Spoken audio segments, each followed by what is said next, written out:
Bem-vindo, querido irmão, bem-vinda, querida irmã. Estamos aqui em nosso programa semanal da TV Aparecida, Em Comunhão. Sempre procurando aprofundar algum aspecto da nossa fé cristã, sempre procurando conhecer mais para amar muito mais também. E nós vamos começar a tratar sobre o último livro da Bíblia Sagrada. Temos a porta de entrada, Gênesis, a gente poderia dizer que Apocalipse é a porta de saída. E nós queremos conversar assim com muito carinho sobre esse livro que é tão importante, tão significativo, tão cheio de símbolos para a nossa fé cristã. E porque é um livro assim tão simbólico, ele é sempre atual. Pode ser muito bem usado ou eventualmente também pode ser mal usado. Então, para ajudar a gente a refletir sobre tudo isso, eu tenho a alegria de ter aqui a presença do querido Padre Cláudio Roberto Bus, mestre em Teologia Bíblica pela Pontifícia Universidade Gregoriana. Ele é deoniano, trabalha exatamente na Faculdade Deoniana de Taubaté, agora já é doutorando em Teologia Bíblica. Seja bem-vindo, Padre Cláudio. Muito obrigado, Padre Ulisses. É uma satisfação enorme poder estar aqui. Tá bom, viu? Fazia tempo que a gente não contava com você. Pois é, então. Mas agora sim. Retornamos. Que bom, fico muito feliz, né? E a alegria também de ter o nosso querido Francisco Rufino, que é doutor em Teologia Bíblica pela PUC do Rio de Janeiro. Bem-vindo, Rufino. Bom dia, Padre Ulisses. Bom dia também, Padre Cláudio. É um prazer grande estar aqui conversando sobre o Apocalipse, nesse programa cujo nome eu gosto muito, Em Comunhão. E, de fato, esse programa nos coloca em comunhão com a palavra, em comunhão com Jesus e, principalmente, em comunhão com os irmãos e as irmãs. Sim, você que está aí acompanhando a gente, formamos essa mesa redonda, né? E isso é importante que você tome a sua Bíblia, abra lá no Apocalipse e vá acompanhando a nossa reflexão com muito carinho. E preste bem atenção no card que a gente vai apresentar agora para você, para abrirmos, serão 3 programas, vamos abrir então com esse card. Revelação de Jesus Cristo, que Deus lhe deu para comunicar a seus servos o que deve acontecer em breve, e que manifestou enviando seu anjo a seu servo João, o qual atestou como palavra de Deus e testemunho de Jesus Cristo tudo o que viu. Então, Rufino, qual o comentário que você faz a essa introdução, a essa autoapresentação do autor? Então, em primeiro lugar, Padre Ulisses, vale a pena chamar a atenção para a palavra revelação, que é a primeira palavra do livro. E na língua grega, revelação é apocalipse. Ah, sim? Portanto, a primeira palavra do livro dá nome ao livro. Segundo, essa revelação ela tem um processo. Ela vem de Deus, vai para Jesus, de Jesus vai para o anjo, do anjo vai para João, do João vai para a comunidade.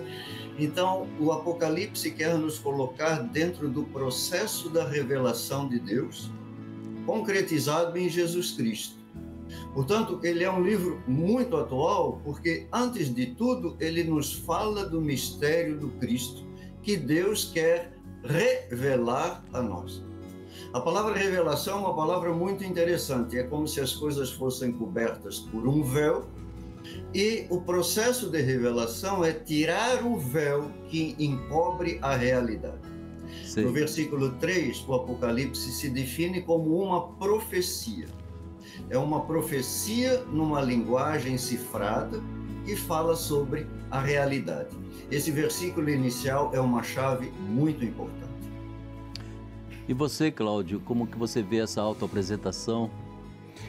A primeira coisa, sim, é que nós temos que desmistificar é de que o Apocalipse fala somente sobre o fim dos tempos. E, na verdade, ele fala sobre aquilo que o professor Rufino falou, de que esta revelação progressiva de Deus, sim, as etapas da revelação salvífica de Deus na própria história. Então não é um livro para que a gente tenha medo, né? Para que a gente leia ao pé da letra, mas que a gente possa interpretar, né? como sendo o grande processo salvífico de Deus diante de tantas dificuldades que as comunidades estão passando. Elas passam por momentos de perseguição muito forte. Nos anos 95, sob o imperador Domiciano, né? E assim como tem o livrinho do professor Carlos Mesters, né? O Apocalipse é um livro, né? Ao mesmo tempo de resistência, mas sobretudo de esperança. Resistência e esperança. Resistência ao poder imperial, ao poder humano que muitas vezes quer destruir ou então, vamos dizer assim, restringir a mensagem de Deus. E é um livro sobretudo de esperança, porque coloca os cristãos na estrada da vitória em Jesus Cristo. Creio que aqui está um caminho muito frutífero, né, para a leitura do Apocalipse. Além daquilo, obviamente, que o professor Rufino já sublinhou. Certo. Eu creio que o Apocalipse a gente não consegue lê-lo sem ter um par de óculos com a capacidade muito grande de ver a dimensão de simbologia com que se vai narrando aquilo que está acontecendo, aquilo que vai acontecer, né? E ao mesmo tempo, como diz, ele vai revelando, tirando um véu, né? Mas tem que saber os símbolos que servem de véu. Sem esses símbolos que servem de véu, a mensagem do Apocalipse pode servir para qualquer finalidade e ser manipulado até, né? Sim, sempre foi, né? O texto talvez mais manipulado da Escritura, né? Se criou talvez até de forma cinematográfica, né? Formas assim terroristas, né? De um Deus, de uma imagem, né? De um Deus mau, de um Deus que quer a destruição, de um Deus juiz, de um Deus que na verdade quer, né, exterminar a terra pelo mal. E não é nada disso, né? É o contrário, é de um Deus que vem para salvar a humanidade. Então aqui é um caminho que a gente precisa ter presente. E sabendo que o livro, ele possui muita simbologia. E alguém pergunta assim, mas por que muita simbologia? Porque João talvez não falaria diretamente, né? Não de forma velada. Nós temos que ter presente que nessa época, né, de perseguição, era preciso com que esses escritos não fossem compreendidos pelas pessoas alheias, né? Mas que realmente fosse compreendido unicamente pelos cristãos. O autor tinha que ser muito esperto, né? Tinha que ser muito inteligente. Muito inteligente, né? Além de receber a revelação divina, né? Passar por esse processo de aprofundamento da revelação, ele precisava também trazer todo esse processo através de símbolos, de sinais, né? Então, Rufino, num certo sentido, eu creio que Apocalipse, a gente pode dizer que ele não é um livro histórico, né? Mas ao mesmo tempo ele se debruça sobre a história, né? Esse contexto em que ele foi criado, foi revelado. Aliás, esses termos todos, você já lembrou, Apocalipse significa revelação, né? Mas a gente tem também outros termos em grego, dentro dele, aí, o escatologia, parousia, acho que tem até um termo hebraico, maranatá. Maranatá. Todos são termos assim que fazem com que o Apocalipse seja, até pelos palavrórios, meio misterioso, né? Mas qual é o contexto realmente? A gente pode dizer que ele tem uma certa dimensão política, esse livro do Apocalipse? Então, eu não sei como é que está a minha imagem, porque aqui está dizendo que a minha internet está muito instável. Sim, mas a gente está vendo bem. Está vendo bem? Então, Padre Ulisses, a profecia, ela supõe uma pessoa com olhos agudos para ler bem a realidade e traduzir essa realidade numa linguagem acessível. Só que quando a profecia atravessa um período de repressão, de opressão, a profecia passa a ter uma linguagem cifrada. Sei. O Apocalipse é uma profecia em linguagem cifrada. Só que a chave para decifrar a profecia é a própria Bíblia. Ou seja, o livro do Apocalipse supõe que a pessoa seja tão familiarizada com o Antigo Testamento que consiga interpretar bem o simbolismo da linguagem cifrada. Agora, como é uma profecia em tempo de opressão, ele tem um refrão bem claro e bem explícito: não tenha medo. Isso vem de Jesus. Para Jesus, o que se opõe à fé não é a impiedade. O que se opõe à fé é o medo. Para Jesus, quem tem fé não tem medo. Quem tem medo não tem fé. Por isso Jesus tem um refrão: coragem, sou eu, não tenham medo, coragem. O Apocalipse vai no mesmo tom. Ele quer que a gente trabalhe o medo. Por que a gente tem que trabalhar o medo? Porque o maior instrumento do poder em oprimir é gerar medo. Certamente. Então, resistir ao poder opressor é trabalhar os seus medos. O grande objetivo do Apocalipse é esse: trabalhe os seus medos. Não tenha medo. Enfrente. Coragem. Por isso que ele vai dizer que Jesus é não apenas a palavra de Deus encarnada, mas também é o testemunho vivo. A palavra testemunho em grego é a palavra martiria. O Apocalipse é uma profecia dirigida para mártires, aqueles que dão o testemunho público sem medo da repressão. Interessante, né? E é exatamente, não é, Cláudio, uma época que as comunidades passaram por toda a perseguição de Nero, estão aí na perseguição já de Domiciano, né? Sim. Ou seja, é um momento difícil demais, muita gente não tem coragem, desiste da fé cristã até mesmo, né? Outros se escondem o mais que pode, mas não se podia proclamar: eu sou cristão. Né? É justo, nesse tempo, vamos dizer assim, de uma resistência, ou seja, a necessidade de uma resistência muito grande, onde muita gente era morta, né, por ser intitulado cristão, muita gente professava fé. E o Apocalipse, além daquilo que foi sublinhado muito bem pelo professor Orofino, né, nos traz a mensagem de que Deus é o Senhor da história.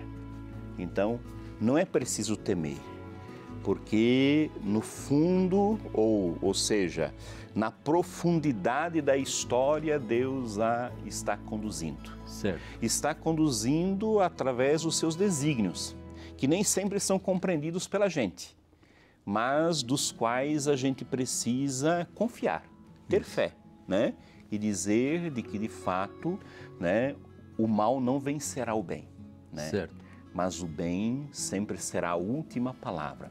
Mesmo que aconteçam, né, e o Apocalipse vai contar depois, mais ou menos lá do capítulo 6 em diante, algumas catástrofes que ainda podem acontecer, mas onde o Apocalipse alerta de que mesmo essas catástrofes, elas fazem parte, né, da história humana. Né, fazem parte da maldade humana, dos limites humanos, do poder exacerbado humano. Mas no fim, não há ninguém mais poderoso do que Deus nosso Senhor. Sim. Então, essa é a mensagem, como sublinho novamente, é a esperança para o povo. E o Apocalipse é considerado sempre como o último livro dos livros canônicos da Bíblia, né? A gente tem que ele foi realmente obra de São João Evangelista, que nós imaginamos foi aquele que perdurou mais tempo, né? Ele parece que sofreu um martírio, mas resistiu, né? E ele então que teria feito esse livro da esperança e essa análise em cima de toda a história que as comunidades cristãs já disseminadas pelo Império Romano estavam vivenciando. Confere essa história de que João é provavelmente o grande autor do Apocalipse. O que você acha, Orofino? É lá para o final do século I? Em primeiro lugar, de fato, o nome João aparece no livro. É o único livro que tem um nome, João. Se esse João é o João, filho de Zebedeu, irmão de Tiago, é outra história. Porque, em primeiro lugar, o nome João é um nome muito comum naquela época. Então, já Eusébio de Cesareia diz que, de fato, existe um João, só que João o presbítero. João, uma pessoa da igreja de Éfeso, perseguido na igreja de Éfeso, mandado para uma colônia penal na ilha de Patmos, onde era uma grande pedreira. Sim. E ali o João tem, então, as suas visões, e é interessante que ele tem as suas visões no dia do Senhor. O João é o primeiro a dizer que, para nós cristãos, o sábado está ultrapassado. Para nós, o dia do Senhor é o primeiro dia da semana, que ao mesmo tempo é o 8º dia da velha criação. Então, esse é um grande tema no Apocalipse. Deus está recriando, está fazendo novas todas as coisas, e a ressurreição de Jesus é o grande sinal do tempo. Então, aqui o Apocalipse trabalha com a palavra tempo, que infelizmente em português nós temos uma única palavra, e o Apocalipse faz uma coisa muito interessante. Tempo em grego pode ser cronos, é o tempo cronológico, é o tempo da nossa opressão. Esse programa tem 30 minutos, é um programa cronológico, não pode. Sim. Enquanto que Jesus vem trazer o tempo cairológico, o tempo de Deus. Kairos. Nós temos que viver no tempo cairológico, sem a opressão do relógio. Então, esse tempo novo, a nova criação, é que dá esperança ao povo. Por isso o povo tem que vencer o medo das estruturas de poder para poder viver a graça do tempo novo trazido pelo Cristo.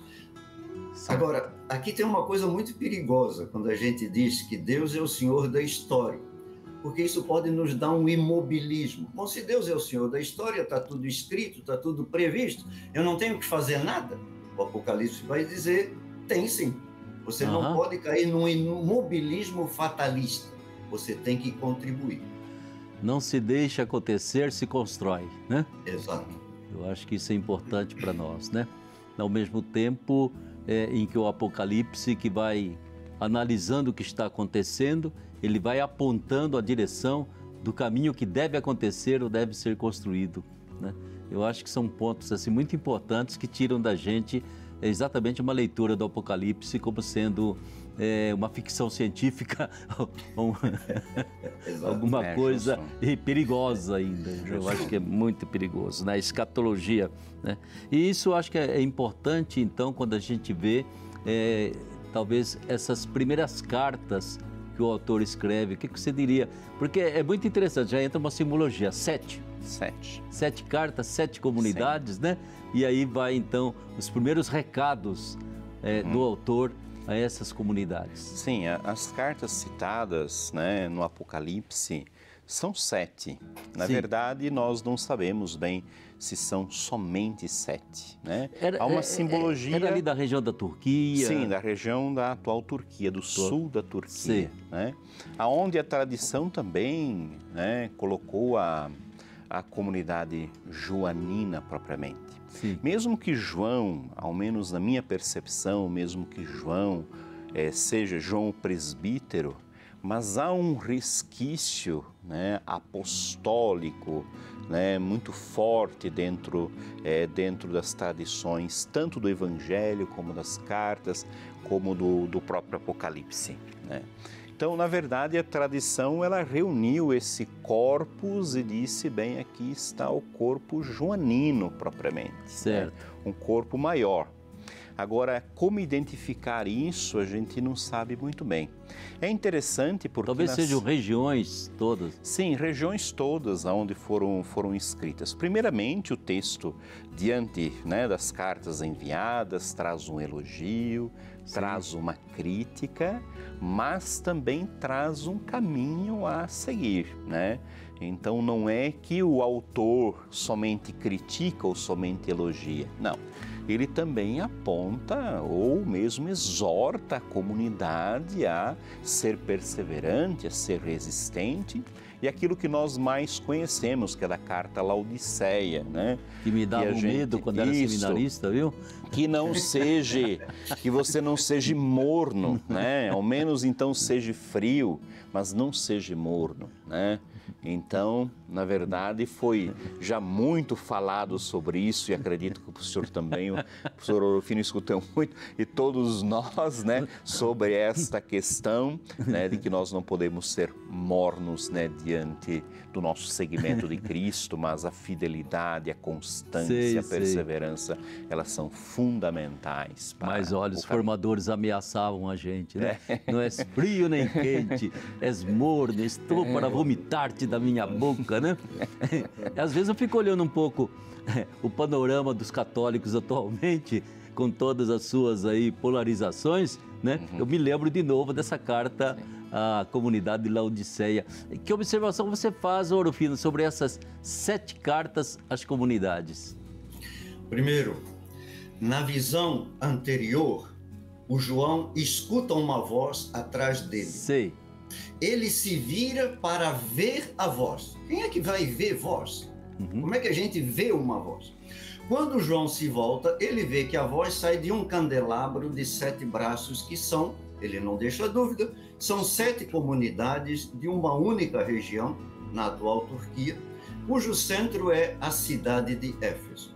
É como se o João escrevesse para o coração econômico e político do Império Romano. Sim. É a região mais rica do Império Romano, centrado na cidade de Éfeso. É como se João escrevesse para o coração político e econômico do Brasil, que é o Vale do Paraíba, entre São Paulo e Rio, cujo centro é o Santuário de Aparecida, que é bem o coração do coração econômico do Brasil. E nós sabemos, Padre Ulisses, recentemente, que essa região é tremendamente vulnerável a terremotos imensos. Nós vimos isso há um mês atrás na Turquia. A cidade de Éfeso, no ano 610, foi totalmente destruída por um terremoto, nunca mais foi reconstruída. Então, existe uma instabilidade na criação de Deus que se produz em eventos assim. Então, como trabalhar o medo dessas pessoas que moram numa área instável, onde pode vir um terremoto e destruir tudo, que é o que aconteceu lá. As cidades do terremoto é um pouco abaixo da cidade de Laodiceia. A própria cidade antiga de Laodiceia foi destruída por um terremoto. Então tem esse dado. Agora, é uma região importantíssima. É onde a Igreja de Cristo se firma.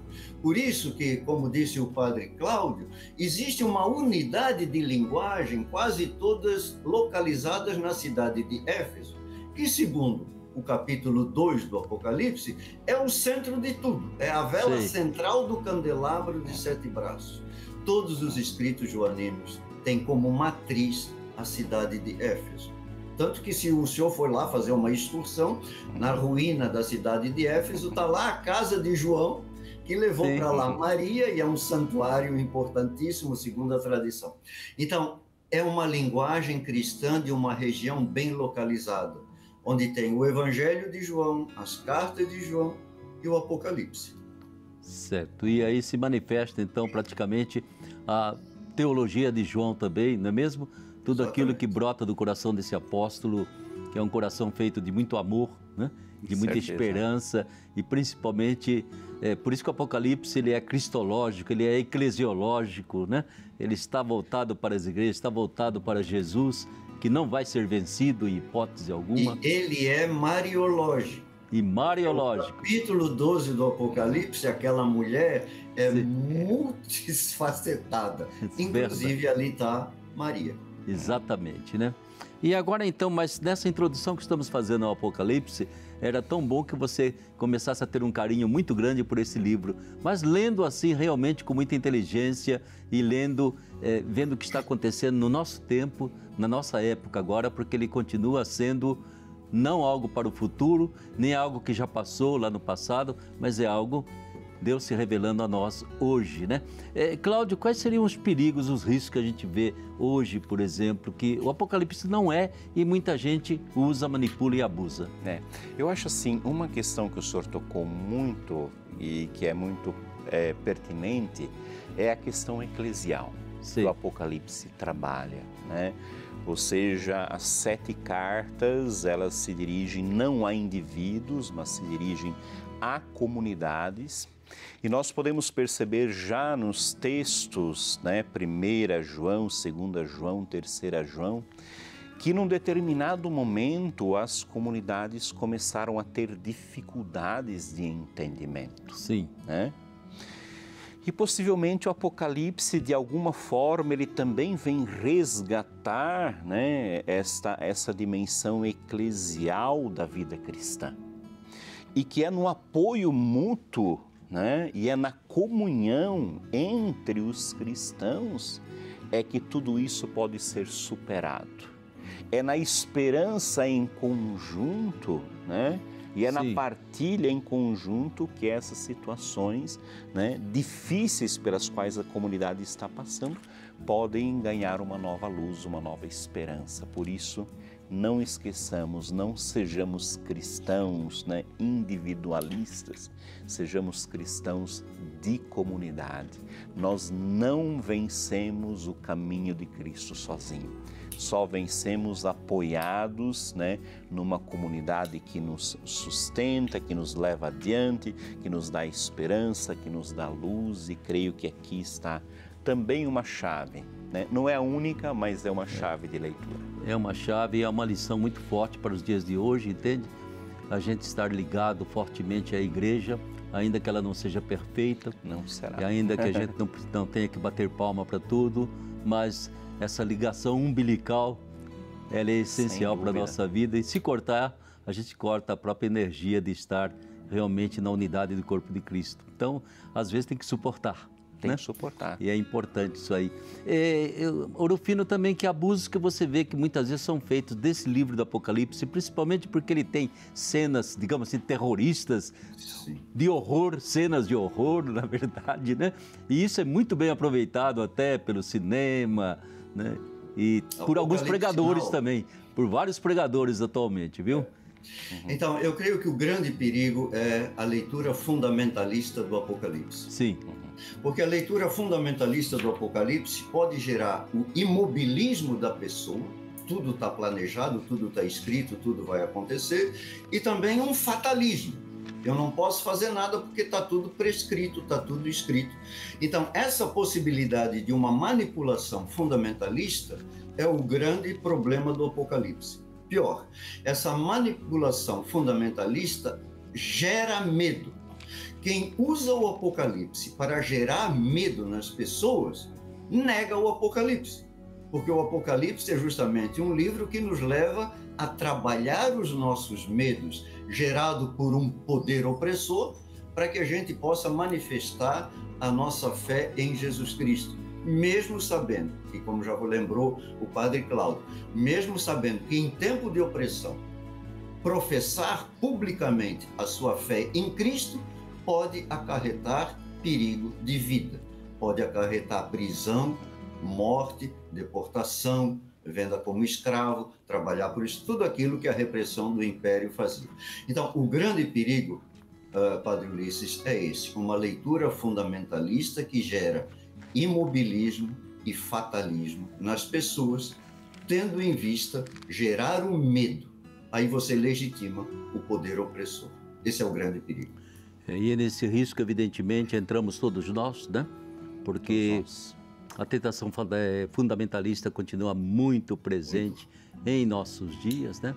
E a gente nunca pode esquecer, quando São João escreve as 7 igrejas, esse 7 é universal, como a gente encontra na linguagem bíblica, né? Falou em 7, é uma universalidade, é muito mais do que 7.